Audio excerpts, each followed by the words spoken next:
等到地基石屎同埋拆板都做好，而場地又清理妥當，測量員就可以根據施工章程喺地基構件或者係泥口邊緣mark上平水啦。我知，每個mark位就係表示每浸泥嘅回填厚度啊嘛。不過喺做回填工序之前，泥面狀況一定要係已經得到工程師嘅認可先得嘅。而回填物料除咗用泥，亦都可以用沙。咁用沙灘啲沙嚟回填得唔得㗎？堆下堆下咪掂咯。咁梗係唔得啦！回填用嗰啲泥土係應該選用合乎規範嘅沙土㗎。選好咗填土之後咧，再配合適當嘅壓土機械同埋方法，回填自然就會事半功倍啦。哦，咁跟住仲要注意啲咩啊？國強。咁喺回填嗰陣時咧，一定要確保冇其他垃圾、石屎頭等唔批准嘅嘢嚟回填。而工友咧就要跟足平水，逐浸回填。忠實同測試，面積細嘅咧可以使用震船或者跳錘去忠實泥土㗎。如果面積大，通常就會採用火碌。其實有關測試回填地基泥井或者係挖坑嘅泥面，喺施工章程入邊都有詳細說明嘅。佢測試嘅目的係要確保回填嗰陣時，忠實嘅泥土係達到所需嘅標準嘅。而呢啲回填嘅泥土咧，無論係喺地盤本身處理，抑或喺地盤以外入嚟，都一定要預先向工程師申報，兼且要俾認可嘅試驗室抽取泥土樣板，再經過 product test， 以科學化嘅方法嚟 check 下土質嘅粗幼分類同埋特性，揾出泥土樣板嘅密度同埋含水量㗎。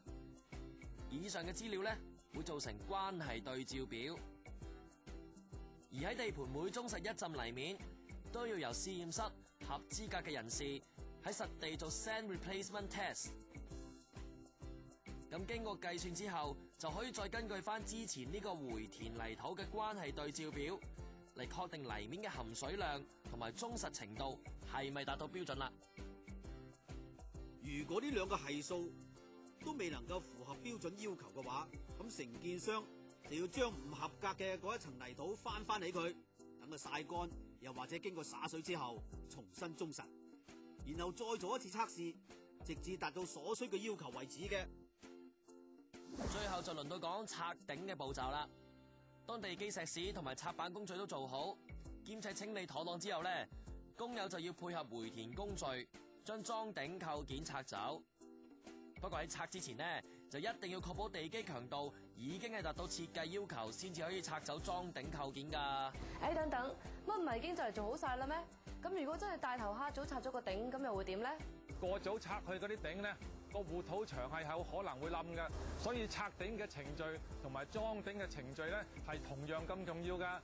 同樣係需要根據施工嘅程序審慎設計，咁樣先可以確保安全噶嘛。咁啊係啊。等各方面嘅工程人員同埋工友都得到共識，咁喺施工嗰陣時就會順利同埋安全好多噶啦。咁至於喺拆嗰陣時咧，就記得一定要逐浸咁拆，而且每浸要拆嘅樁頂構件，仲一定要係大約喺泥面企腳平水嘅。如果回填嘅泥面平水係未到樁頂底部嘅話，同埋如果地盤構件整體係唔容許拆頂嗰陣時，就千祈唔好預先拆走任何樁頂構件啊！最後地盤周邊嘅閘板或者係槽鐵喺回泥忠實至地面平水之後，通常根據工程合約離地面頭2米深嘅物料都要清除。至於清除方法就要得到工程師批准，或者根據批准積嚟做先就好啊！咁其實有咩用噶？用途係預留位置俾將來大樓嘅地底設施引入地盤噶。哦，咁做好晒咯，先至為之泥井工序完成噶。冇錯啦！如果地盤入邊每一個工友都可以盡力做好頭先我同國強所講嘅每一個工序，咁就已經達到優質工序個目的噶啦。